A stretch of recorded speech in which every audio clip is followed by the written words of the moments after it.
Había una época cuando un hombre regresaba a su casa, se quitaba su sombrero, limpiaba su frente y decía, ¡qué bueno es estar en casa! Es una selva allá afuera. Bien, amigos, hoy la selva está adentro. ¿Qué podemos hacer al respecto?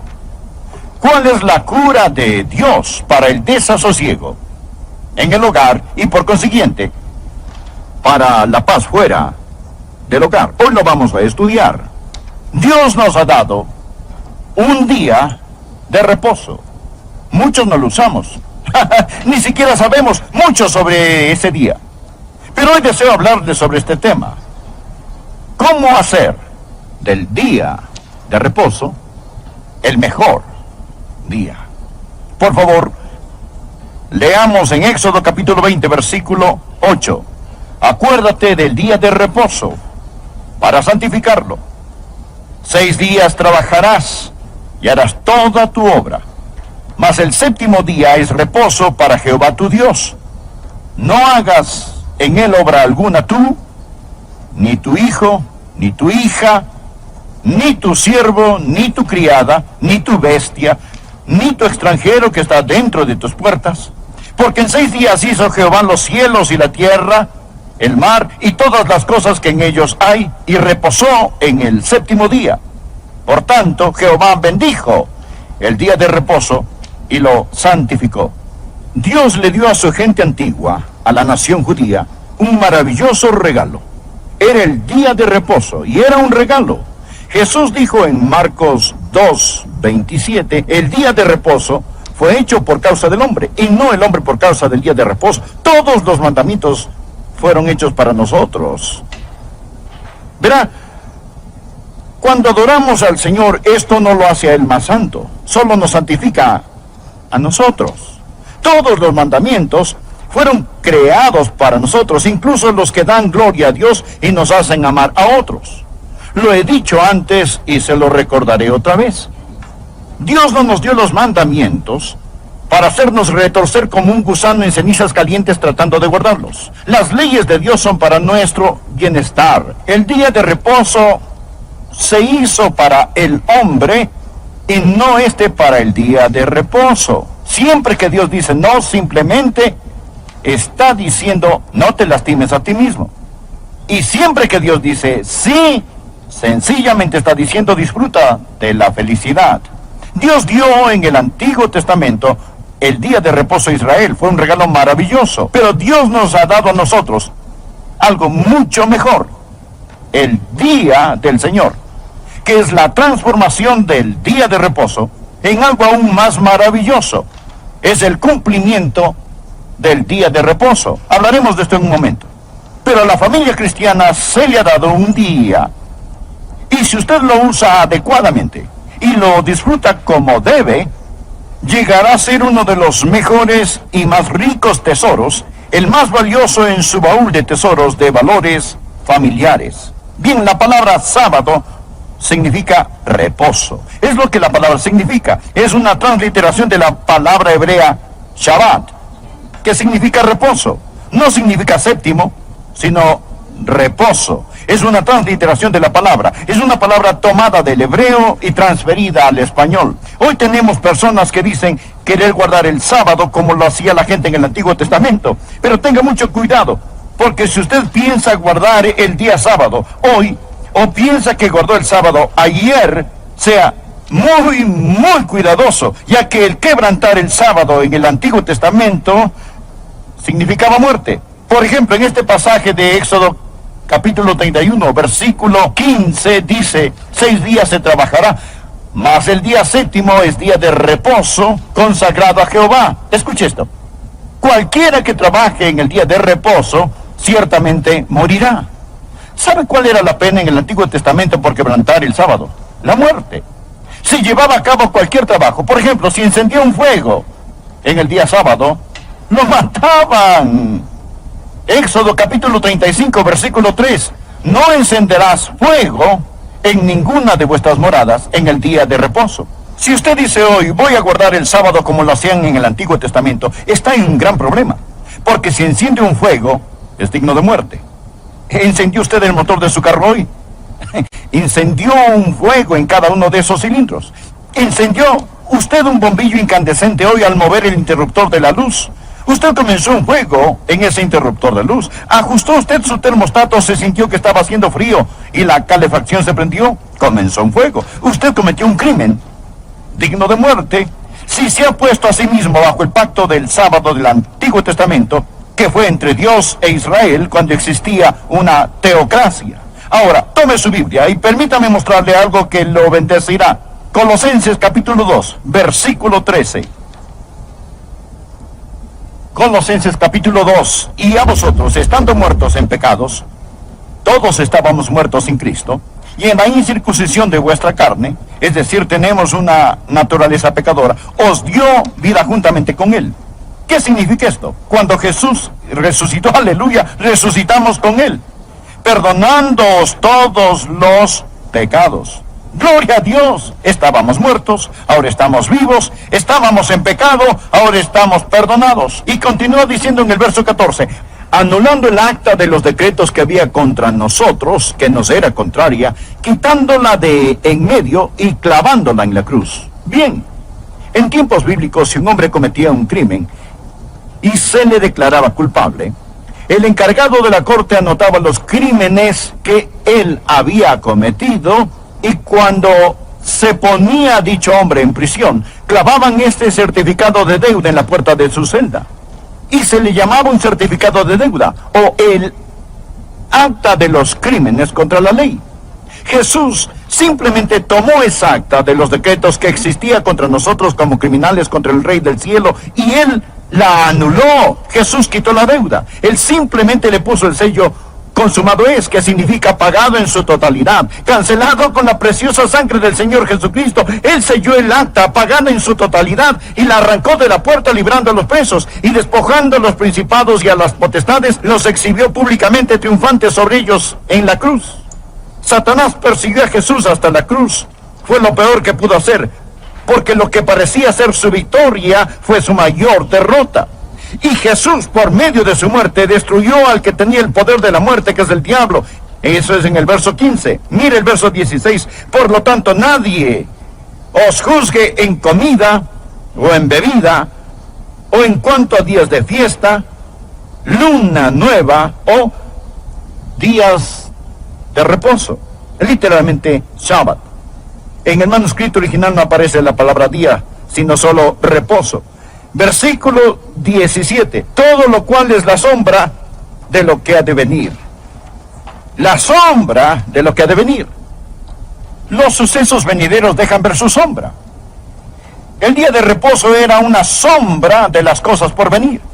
Nunca permita que le digan, oh, usted ha encendido fuego en el día sábado, debe ser apedreado. Ni permita que le digan, usted hizo un viaje el día sábado, lo violó y fue demasiado lejos, debería ser apedreado. No deje que nadie lo juzgue. Ese era el pacto del sábado, ese era el pacto del día de reposo entre Dios e Israel. Era la sombra de las cosas por venir. Bien, allí está mi sombra en el piso sobre el escenario. La luz está ahí arriba y la sombra está aquí abajo, y aquí estoy yo. ¿Cuál soy yo? ¿Esto o esto? Bueno, aquí estoy. Esa es la sombra. Por favor, escúcheme. Escúcheme. ¿Ha visto alguna vez a un perro persiguiendo la sombra de un pájaro en el suelo? ¡Wow, wow, wow, wow! Él persigue la sombra y el pájaro está allá arriba. Esta gente que aún trata de guardar el pacto del día sábado, el sábado del Antiguo Testamento, persiguen sombras. Están persiguiendo sombras. Jesús es el cuerpo.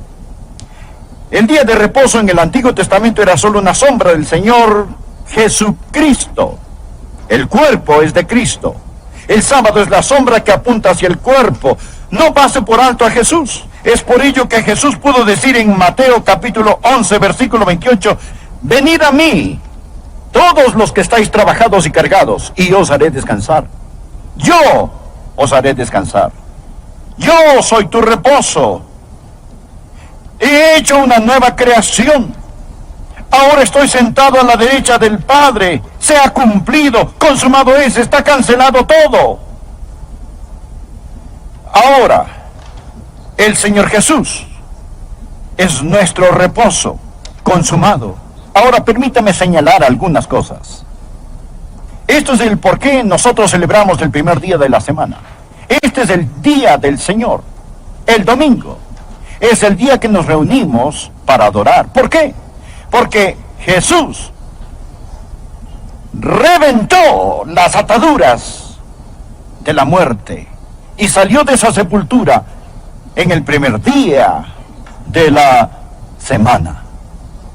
Y se le llama en la Biblia, en Apocalipsis capítulo 1, versículo 10, el día del Señor. Al día del reposo nunca se le llama el día del Señor en el sábado del pacto del Antiguo Testamento. Pero la nueva creación del reposo del Calvario se llama el día del Señor. ¿Cuál es la diferencia? Primero, el sábado del pacto habla del trabajo consumado de la creación. El reposo del creyente habla del trabajo consumado de la redención. El primero trata con la vida natural, el nuestro con la vida sobrenatural. El primero trata con la vida de Adán, el nuestro con la vida en Cristo. El primero conmemoró el trabajo de las manos de Dios, este conmemora el trabajo del corazón de Dios. El primero fue una demostración del poder de Dios, este demuestra su gracia. El primero fue dado a Israel, este fue dado a la iglesia. El primero es un día de ley, este es un día de amor. Y los que insisten en guardar del Antiguo Testamento el pacto de reposo están en el lado equivocado del Calvario. Aún persiguen sombras. Espero que lo comprenda. Jesús dice, venid a mí, y os haré descansar. Ahora, esto es del Señor, porque si lo hace en un instante se meterá en problemas. Porque usted se va a dar cuenta que va a quebrantar las reglas del sábado del Antiguo Testamento cada vez que se mueva el pacto con Israel. Esto no significa que hemos desechado los 10 mandamientos que dicen, acuérdate del día del reposo para santificarlo. Simplemente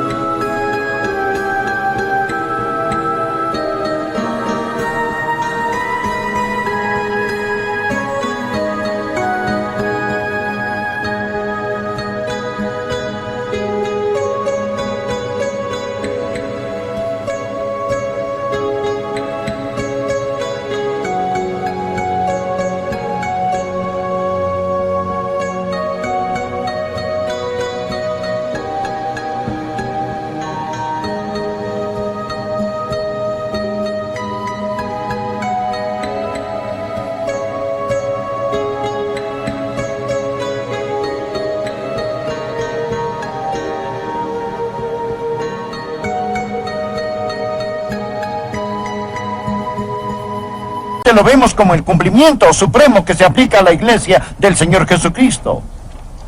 ¿Es un día santo? Claro que sí, es un día santo, es el día del Señor, porque es el día del Señor, pero es un día de amor y no legalismo. Pastor, ¿es correcto mirar televisión el domingo? ¿Está bien ir a ver un partido el domingo? ¿Es correcto ir a un restaurante el domingo? ¿Está bien leer el periódico el domingo? ¿Puedo jugar béisbol el domingo? ¿Puedo salir a navegar en un bote el domingo? ¿Puedo ir al supermercado el domingo si se nos acabó la leche? Buenas preguntas. ¿Sabe qué es lo único malo con estas preguntas? Se las hizo al hombre equivocado. No es mi día. Es el día del Señor. Es el día del Señor. Pregúntelo a Él. Señor, ¿cómo puedo adorarte en este día? ¿Cómo puedo tomar este día y darte gloria, darte reverencia y darte alabanza para que al final del domingo pueda decir, Señor, este fue tu día? Yo sé lo que algunos de ustedes dirán, pastor, todos los días son santos para mí. Es cierto. Pero el día del Señor es extra, especial. En el tiempo restante deseo darle 3 principios que le ayudarán a guardar lo que considero es el maravilloso día del Señor. ¿Sabe usted lo que es el día del Señor? Es tomar tiempo para Dios. ¿Ha jugado alguna vez fútbol y ha necesitado un intermedio? Es el intermedio para Dios. Y aquí están...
Tres principios que sugiero a los padres y madres que Dios les ha dado para hacer de su hogar un hogar ganador al guardar el día del Señor.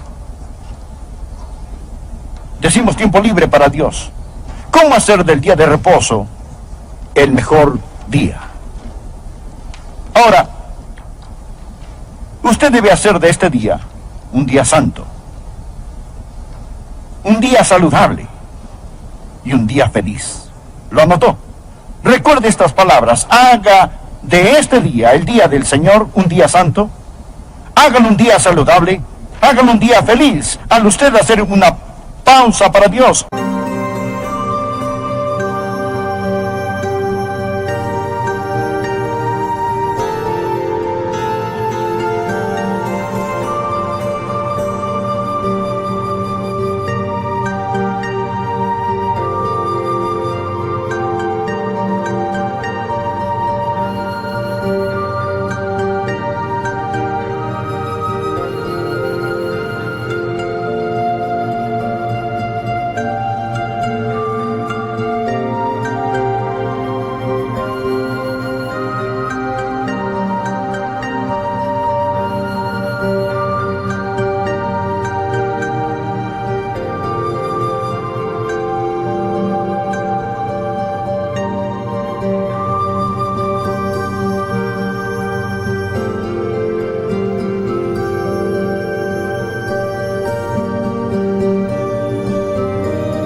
Ahora, tome tiempo para adorar y santificar el día del Señor. La Biblia manda a los cristianos del Nuevo Testamento a congregarse para adorar. Hebreos 10, versículo 25 dice, no dejando de congregarnos como algunos tienen por costumbre. Se nos ha mandado congregarnos como hermanos y hermanas para adorar. ¿Y cuándo lo hacemos? La iglesia en su inicio lo hacía en el primer día de la semana. Recuerde Hechos 27, el primer día de la semana reunidos los discípulos para partir el pan. Pablo les enseñaba. Por ello tome un día, el día del Señor, y dedíquelo para venir a la iglesia y adorar al Señor. Padres, escuchen muy cuidadosamente a su pastor. Una de las mejores cosas que puede hacer en su hogar es hacer un hábito del asistir a la iglesia. Bien, lo que necesitamos no es solo enseñarles a los hijos la industriosidad, sino también la tranquilidad. Tome el día del Señor y repose. Tome una siesta en el día del Señor. Una de las mejores cosas que puede hacer es tomar una siesta. Un hombre que corta leña no pierde el tiempo cuando afila su hacha. Usted cortará más leña si aprende cómo hacer de este día un día santo. Hágalo un día saludable, hágalo un día feliz. Creo que el domingo debe ser el día más feliz de la semana. ¿Sabe por qué? ¿Sabe por qué la iglesia desde su inicio se congregaban los domingos? Porque Jesús salió de la sepultura en un domingo. Les diré esto a ustedes, que después de la resurrección de Jesucristo, no existe una nota pesimista o negativa en el Nuevo Testamento. Después de la resurrección de Jesucristo es una celebración y gozo. Todos los días del Señor son Pascua. Nos ponemos felices.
en Semana Santa, pero deberíamos entrar aquí con la luz del sol del mediodía en nuestros rostros todos los domingos. Él está vivo, Él resucitó, gocémonos. Tome este día y adore al Señor en su día. Tome este día y descanse en Él. Tome este día y gócese en Él. Es el día del Señor. Este es el día que creó el Señor. Un día de alegría, no de tristeza, de amor, no de legalismo. Permita que haya gozo en su hogar hoy. ¿Qué sucedió con los almuerzos del domingo que solíamos tener, donde la familia se reunía, comían, reían, conversaban y se demostraban?